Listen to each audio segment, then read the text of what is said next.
नमस्कार, मैं हूं आपके साथ हेमंत कुमार और आज तारीख है 27 जुलाई 2026। वक्त हो रहा है भारत में शाम के 7 बज रहे हैं। इस वक्त सबसे बड़ी अपडेट जो निकल कर के आ रही है अमेरिका ईरान युद्ध को लेकर के, अब वो इस बात की गवाही दे रही है कि लगातार एक के बाद एक जो अमेरिका के राष्ट्रपति है ट्रंप, वो अपने बयानों से ना केवल पलटते हैं बल्कि अगले ही पल एक और नया बयान भी दे देते हैं।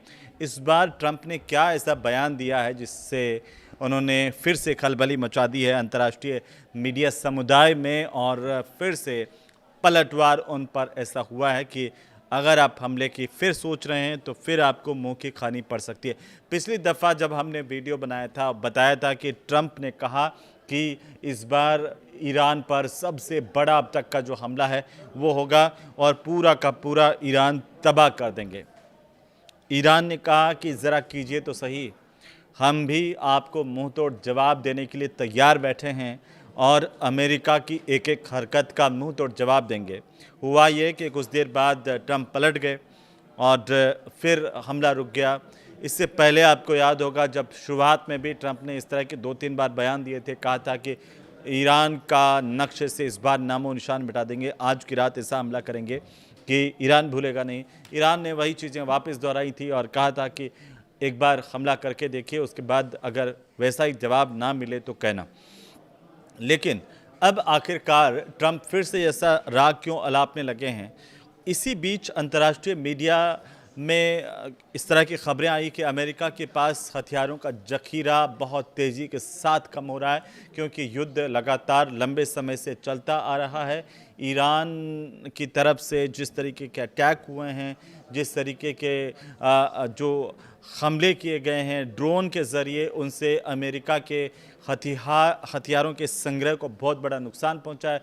हथियारों का जो जखीरा था उसको नुकसान पहुंचा है और अब उसकी संख्या लगातार घटती हुई नज़र आ रही है। लेकिन इन सब के बीच एक बहुत बड़ी बात हुई है दोस्तों, वो आज के इस वीडियो में हम बताने जा रहे हैं, क्योंकि ट्रंप ने क्या कहा है। ट्रंप ने इसको लेकर के एक बड़ा बयान दिया है। दरअसल ये जो बातें सामने आ रही थी अंतर्राष्ट्रीय मीडिया के हवाले से, ये कहा जा रहा था कि अमेरिका के पास हथियारों की भारी कमी हो रही है, ख़ास तौर पर एक ख़ास हथियारों की, क्योंकि जो ईरान ने ड्रोन हमले किए एक के बाद एक, उन ड्रोन्स को नष्ट करने के लिए जिस तरीके से अमेरिका को जद्दोजहद करनी पड़ी, इतनी सारी मिसाइल्स का इस्तेमाल करना पड़ा। जाहिर सी बात है कि इतना लंबा युद्ध और उसके बाद हथियारों की कमी होना कोई अलग बात नहीं है। लेकिन मैं आपको बताऊं कि ईरान के साथ जो तनाव है अमेरिका का, वो कम नहीं हो रहा है। और इस सब के बीच में डोनाल्ड ट्रंप ने एक बार फिर से कहा कि अमेरिका के हथियार ख़त्म नहीं हो रहे हैं। उन्होंने कहा कि हमारे पास दुनिया में सबसे ज़्यादा हथियार हैं, ज़रूरत से भी ज़्यादा, ये ट्रंप ने कहा है। अब ट्रंप ऐसा क्यों कह रहे हैं कि उनके पास ज़रूरत से भी ज़्यादा हथियार हैं? इसके मायनों को भी हम डिस्कस करेंगे। लेकिन ट्रंप का ये जो बयान है दोस्तों, वो उन मीडिया रिपोर्ट्स के बाद आया है जिनमें ये कहा गया था कि ईरान के साथ लगातार युद्ध करने की वजह से, वॉर की वजह से, टकराव की वजह से जो अमेरिका है, अमेरिका के पैट्रियट इंटरसेप्टर जो मिसाइल हैं उनका भंडार लगातार घट रहा है और उनकी कमी आ गई है। अब ये जब मीडिया में इस तरह की रिपोर्ट्स आई, ये बयान आए, और उसके बाद ट्रंप ने सोशल मीडिया पर अपना जो वो चलाते हैं ट्रुथ, वहाँ पर उन्होंने कई एआई इमेजेस वाली तस्वीरें पोस्ट करना शुरू कर दिया। उन्होंने पोस्ट की एक तस्वीर में ईरान के जो सबसे बड़े तेल निर्यात केंद्र है खार्ग आइलैंड, जिसे हम कहते हैं, खार्ग आइलैंड पर हवाई हमले की एआई इमेज को ट्रंप ने इस बार पोस्ट किया। और आप देखिए उस पर लिखा क्या, इसके साथ में ट्रंप ने इस पर लिखा स्ट्राइक ऑन खार्ग। अब आप देखिए कि ये उनकी फितरत में है, ट्रंप की फितरत में है इस तरह से शगुफ़े छोड़ना या फिर अपनी बात कहना और पलट जाना। तो इस बार जो ये एक एआई इमेज उन्होंने पोस्ट की, अमेरिका के राष्ट्रपति के तौर पर उनकी गंभीरता को तो सबने देखा है। इस बार उन्होंने इसके ऊपर ये लिखा स्ट्राइक ऑन खार्ग। ये ऐसा संदेश था कि इस बार वे उसके सबसे बड़े जो तेल निर्यात केंद्र है खार्ग आइलैंड, उसको निशाना बनाने वाले। और ये एक और डराने की कोशिश समझिए या फिर इसके अपने हिसाब से, ट्रंप के अपने हिसाब से देखें तो धमकी देना, इसे आप समझ सकते हैं कि धमकाना कैसे, तो उस अंदाज में उनकी इस पोस्ट को लिया गया है। इसके बाद उन्होंने कुछ और भी पोस्ट साझा की, शेयर की, जिसमें एआई तस्वीरें ही थी। इनमें एक ईरानी तेल टैंकर पर अमेरिकी झंडा लगाया हुआ दिखाया और उसको ट्रंप ने पोस्ट किया। एक दूसरी तस्वीर उन्होंने ट्रूथ पर जो शेयर की हैं उसमें एक जहाज़ को उड़ता हुआ दिखाया और इसके साथ लिखा था नो मोर इंजन्स। अब ये अलग अलग जो तस्वीरें ट्रंप पोस्ट कर रहे हैं, इनका कई जो ईरान में काफ़ी मजाक भी बनाया जा रहा है कि ट्रंप का क्या है, वो कब क्या कह देते हैं किसी को नहीं पता, वो पलटते भी उतनी तेज़ी के साथ। लेकिन ट्रंप एक बार फिर से बड़े हमले की बात कर रहे हैं और अमेरिका के राष्ट्रपति के तौर पर हम इसकी संजीदगी से इतर हट करके देखें तो एक बड़ा मैसेज हो सकता है ईरान के लिए। हालांकि ईरान लगातार ये कह चुका है कि वो पीछे हटने वाला नहीं है, अपने देश की अस्मिता को, उसके प्रभुत्व को, संप्रभुता को बचाने के लिए आखिरी सांस तक लड़ेगा और वो किसी से डरने वाला या किसी के दबाव में आने वाला नहीं है। अब दोस्तों पिछले 24 घंटे में आखिरकार क्या कुछ हुआ है वो मैं आपको जल्दी जल्दी बता दूं, क्योंकि पिछले 24 घंटे को अगर हम देखें तो अमेरिका ने अपने हमले रोके हैं। इन पोस्ट के इतर देख लीजिए, ईरान ने भी जवाबी कार्रवाई पर ब्रेक लगाया है, यानी कि फ़िलहाल कुछ मामला ठंडा पड़ा। लेकिन फिर भाई ट्रंप के जो बयान हैं वो मुझे लगता है कि इस पूरे मामले को शांत होने नहीं देना चाहते। आप इसे कैसे देखते हैं? आपको क्या लगता है कि ट्रंप ऐसा बार बार क्यों कर रहे हैं? अब सच्चाई क्या है? सच्चाई ट्रंप के पोस्ट के इतर क्या है कि अमेरिका ने जो हमले हैं वो रोके हैं, जवाबी हमलों में भी कमी आई है। ईरान की तरफ से भी कोई जवाबी हमला पिछले 24 घंटे में बड़ा नहीं किया गया।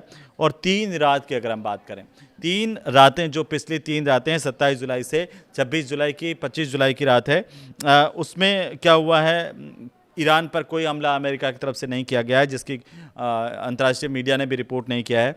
इसके बाद ईरान ने भी जो अमेरिका के ठिकानों पर वो हमला कर रहा था ईरान, उसने भी जवाबी कार्रवाई रोकने का ऐलान किया कि भाई जब हम पर हमला नहीं करेगा तो हम भी अननेसेसरी क्यों करें।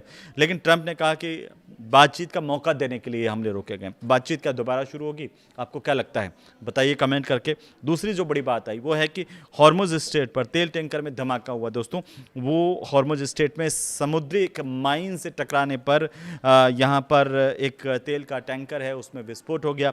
और शुरुआती जो जानकारी सामने आई मीडिया रिपोर्ट्स के मुताबिक कि ये जो टैंकर है वो तय समुद्री मार्ग से हटकर जा रहा था, लेकिन अगर हटकर जो है समुद्री माइंस बिछाई हुई है और वहाँ पर इसमें विस्फोट हुआ है। हालांकि इसमें अभी तक कितना नुकसान हुआ वो अभी सामने आना बाकी है। लेकिन तीसरी जो सबसे बड़ी बात हो रही है वो इस युद्ध के संदर्भ में, वो आप समझिए कि पिछले 24 घंटों में कच्चे तेल की कीमतों में 5% से ज़्यादा गिरावट आई है। ये बहुत बड़ी खबर है, क्योंकि अंतर्राष्ट्रीय बाज़ार में अगर ब्रेंट को आप देखें और अमेरिकी क्रूड दोनों की कीमतें अगर देखें तो 5% से ज़्यादा गिरावट यहाँ पर दर्ज की गई है, ब्रेंट में भी, अमेरिकी क्रूड ऑयल में भी। तो ये अंतर्राष्ट्रीय मीडिया में। और इसके अलावा चौथी जो बड़ी बात हुई है वो ईरान तनाव के बीच में ट्रंप से मिलने के लिए अमेरिका जाने वाले नेतन्याहू। तो इसके मायने क्या हैं इसको भी ज़रा समझने की ज़रूरत है। लेकिन जो इजराइल के प्रधानमंत्री बेंजामिन नेतन्याहू, वो लगातार ये ट्रंप से नाराज़ बताए जा रहे थे। लेकिन अब ये दौरा काफ़ी महत्वपूर्ण होगा, क्योंकि वे अमेरिका जाएंगे ट्रंप से मिलने के लिए। इस तरह की जानकारी अंतर्राष्ट्रीय मीडिया में आ रही है और यहाँ पर यह भी माना जा रहा है कि राष्ट्रपति ट्रंप के साथ उनकी मुलाकात यहाँ पर होनी है। और जो बड़ी बात इसमें दोनों नेताओं की आप देखिए कि बड़ी बात क्या है, जब दोनों नेता मिल रहे हैं तो जंग के बाद में ये पहली दफ़ा आमने सामने की मुलाकात होने जा रही है नेतन्याहू और ट्रंप की। और नेतन्याहू ट्रंप जब इस जंग के बाद में पहली दफ़ा आमने सामने मिल रहे हैं तो क्या बात होगी, क्या जो गिले शिकवे हैं वो दूर होंगे, इस पर सबकी नज़र रहने वाली है। और पाँचवीं और आखिरी सबसे बड़ी जो फ़िलहाल अपडेट्स हैं पिछले 24 घंटे की, उसमें एक बात बहुत इंपॉर्टेंट है कि IRGC का एक बयान आया है। ईरान में जिस तरीके से अमेरिकी समर्थित घुसपैठिए जो हैं उनके खिलाफ एक अभियान शुरू किया गया है। IRGC ने कहा कि उत्तर पश्चिमी ईरान में अमेरिका समर्थित जो अलगाववादी समूहों के खिलाफ कार्रवाई इस वक्त चल रही है ताकि उन्हें देश में दाखिल होने से पहले रोका जाए। लेकिन इसी बीच जब हम ये वीडियो ख़त्म कर रहे हैं तब एक और बड़ी अपडेट जो आ रही है वो ये आ रही है कि अमेरिका से फ़िलहाल कोई बातचीत नहीं चल रही है। इस की ताकीद जो की है, ये जो बयान दिया वो ईरान की तरफ से दिया गया है।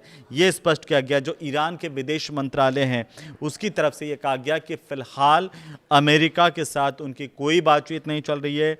हालांकि दोनों देशों के बीच में हाल के दिनों में संघर्ष, अभी पिछले 3 दिन में हम देख रहे हैं, 3 रातें हम देख रहे हैं, तो संघर्ष थमा हुआ है। लेकिन क्या ये तूफान से पहले की शांति है, ये सवाल सबके सामने है। और विदेश मंत्रालय के जो प्रवक्ता है ईरान के, इस्माइल बघई, उन्होंने बाकायदा एक प्रेस कॉन्फ्रेंस की है, मीडिया के सामने आए, कहा कि मध्यस्थ अमेरिका की ओर से मौजूदा हालात से जुड़े संदेश हमें पहुंचा सकते हैं, लेकिन इस समय अमेरिका के साथ हमारी कोई भी बातचीत नहीं हो रही है। यह भी बताया कि ईरान ने बातचीत की पहल की, ऐसे दावे पूरी तरह से गलत हैं।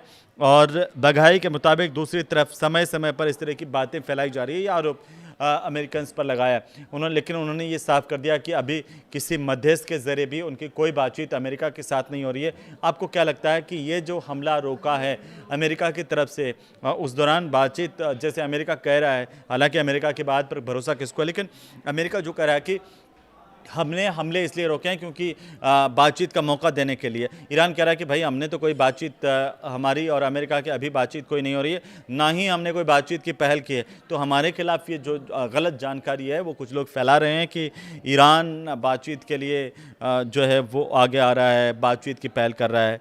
ये साफ कर दिया गया है ईरान की तरफ से। तो ईरान के इरादे बिल्कुल साफ हैं, जो शुरुआत से ही है, और यही इरादे जो है वो अमेरिका के लिए टेंशन बने हुए हैं। लेकिन अब अगर आप देखिए, हॉर्मुज और बाब अल मंदेब दोनों अगर बंद हो गए तो दुनिया पर इसका क्या असर हो सकता है, इसे लेकर के भी चर्चाएं तेज़ है। आपको क्या लगता है, क्या ये युद्ध अब बंद होने के कगार पर है? क्या अमेरिका भी अब थक चुका है? आपको क्या लगता है, ज़रा कमेंट करके बताइए। और ये वीडियो आपको अच्छा लगे, इसमें कुछ जानकारी मिले तो इसको शेयर कीजिए, लाइक कीजिए। नमस्कार।